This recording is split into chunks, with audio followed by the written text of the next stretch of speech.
आपने dead body उठा ली बिना अरेस्टिंग के, तो फिर भाई एसपी ऑफिस के आगे उस संतरी की झाड़ खाते रहियो, बैठे रहियो, 1 महीने तक लगातार मीटिंग करियो, अरेस्ट नहीं होगा।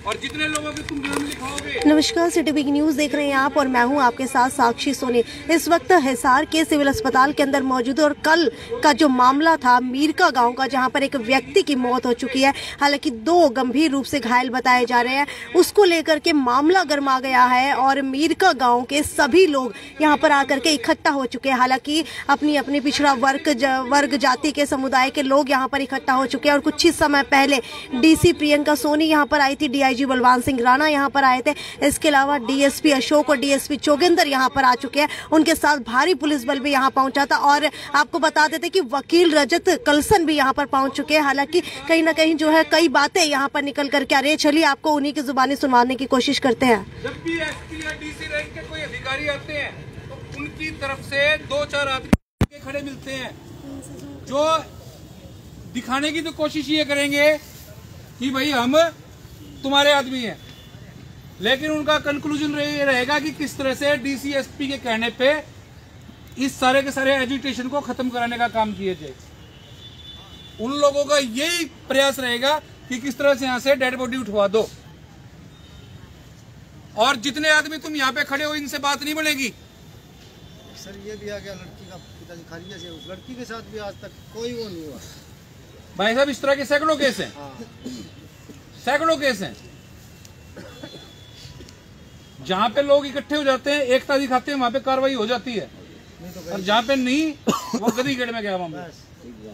और तुम सोच रहे हो ना इतने लोग इकट्ठे हो गए पुलिस कार्रवाई कर देगी।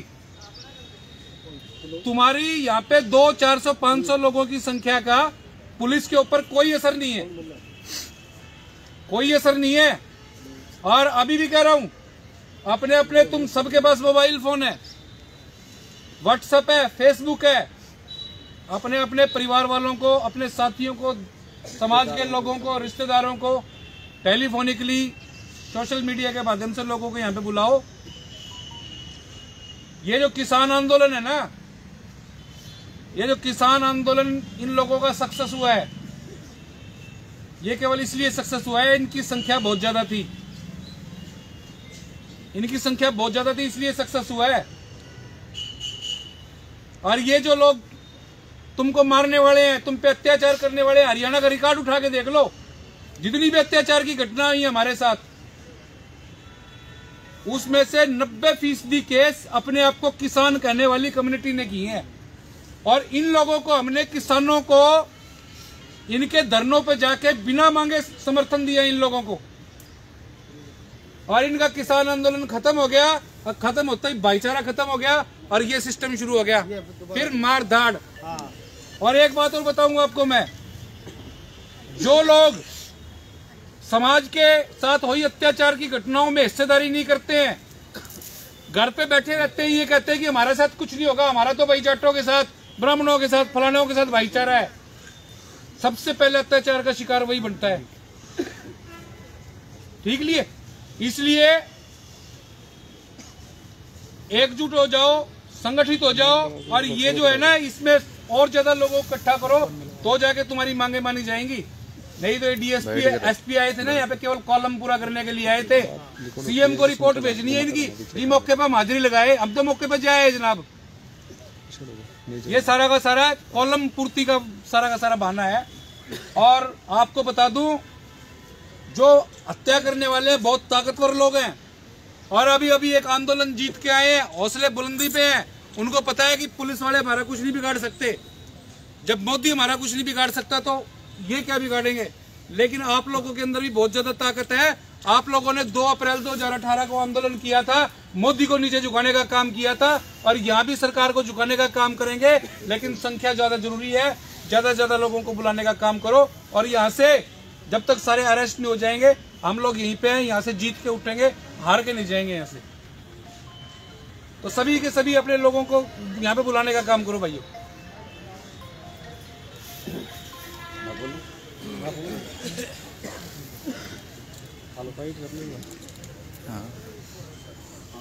जो अमेरिका से मैं थोड़ा सा अपना परिचय दे दूं। जो अमेरिका में ये जो गन्ने कांड हुआ है, सभी मेरे रिश्तेदार हैं। मैं इंद्राज धोंदवाड़ हूँ और इस दुख की घड़ी में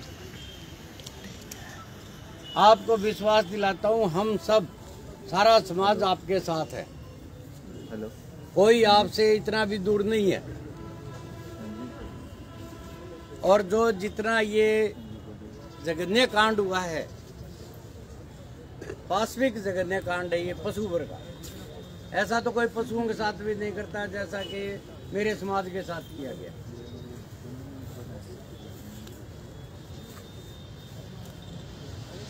सरकार से पुरजोर मांग यही है कि दोषियों को जल्दी से जल्दी पकड़ करके उनका जो है ना इतनी कड़ी सजा दी जाए ताकि और लोगों की आंख खुल जाए कि किसी गरीब के साथ ऐसा अत्याचार नहीं किया जाता। कोई आदमी गरीब पे अत्याचार करे तो 100 बारी सोचे कि ये तो मेरे साथ क्या बनेगी। और आप लोगों को किसी को कोई चीज में घबराने की जरूरत नहीं है। सारा समाज, सारे हम आपके साथ है, हर 24 घंटे आपके साथ हैं, आपकी हर मदद करेंगे। और इस जो ये जुल्म हमारे पे हुआ है इसका इंसाफ लेके छोड़ेंगे, यूं नहीं छोड़ते। एक एक दोषी जो बच्चों ने बताया कि ये लोग हमें मारने पीटने में थे, जितने के नाम उन लोगों ने लिए उतने के उतने यूं के यूं अरेस्ट करावांगे, उल्टे लटकवावांगे। जब जाकर के हमारे मन को शांति मिलेगी। अदरवाइज ये जो कांड है इतना जघन्य कांड है कि किसी भी तरह से रहम के काबिल नहीं है।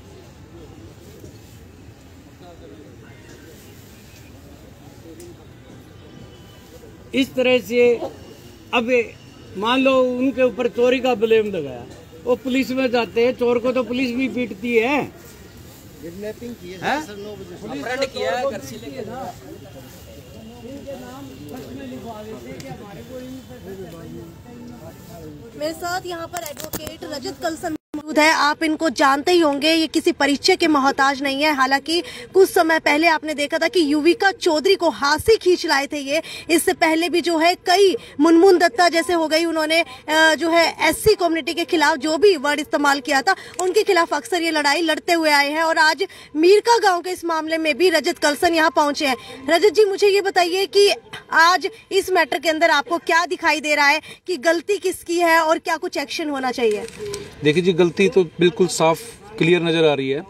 इस मामले में 10-15 जाट समुदाय के लड़कों ने मिलकर वाल्मीकि समुदाय के 3 लड़कों के साथ बड़ी बर्बरता से मारपीट की। हाँ। और मारपीट करने के बाद जिनमें से एक लड़के की उन्होंने हत्या कर दी। हत्या करने के बाद पुलिस को सुबह 9 बजे रिपोर्ट कर दी गई थी, लेकिन पुलिस वहां पर 3:30 बजे पहुंची है। और 3:30 बजे पुलिस पहुंची है तो आरोपी जो है मौके पर मौजूद थे, लेकिन पुलिस ने उनको गिरफ्तार करने की जहमत नहीं उठाई और आरोपियों को फरार होने का मौका दिया। और ये तक परिवारजनों को नहीं बताया गया कि उनके एक सदस्य की हत्या हो चुकी है। अस्पताल आके उन लोगों को पता चलता है कि इसकी हत्या हुए तो काफी टाइम बीत चुका है। यानी सुबह करीबन 11 बजे का अंदेशा जताया जा रहा है कि 11 बजे तो उन्होंने वो मार दिया था। और इसके बाद कल रात को ये लोग यहाँ पे पहुंचे, हम लोगों को सूचना मिली और रात को 9 बजे जो इंजर्ड लोग हैं उन लोगों की स्टेटमेंट रिकॉर्ड की गई। उसके बाद जाकर कई एफआईआर दर्ज हुई है जब हम लोग यहाँ पहुंचे हैं।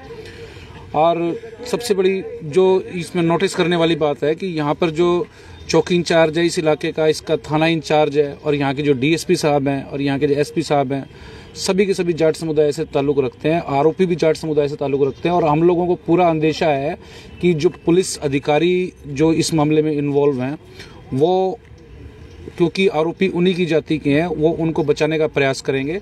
इसलिए हिसार पुलिस पर हमको बिल्कुल कतई विश्वास नहीं है। डीआईजी साहब यहाँ पर आए थे, हम लोगों ने उनके सामने मांग रखी है कि इस मामले में जो एसआईटी गठित की जाए और एक एससी कम्युनिटी के डीएसपी को यहाँ पे एसआईटी इंचार्ज के तौर पे लगाया गया है। और एसपी साहब ने यहाँ पर ये भी कहा है कि आप लोग अंतिम संस्कार कर दो, तो हम लोग क्योंकि आरोपी फरार हैं, उनको गिरफ्तार करने में समय लग सकता है, लेकिन परिजनों ने उनकी मांग जो है सिरे से खारिज कर दी है। 2 की उन्होंने गिरफ्तारी भी बताई है, लेकिन डिस्क्लोज नहीं किया है कौन कौन लोग गिरफ्तार हुए हैं।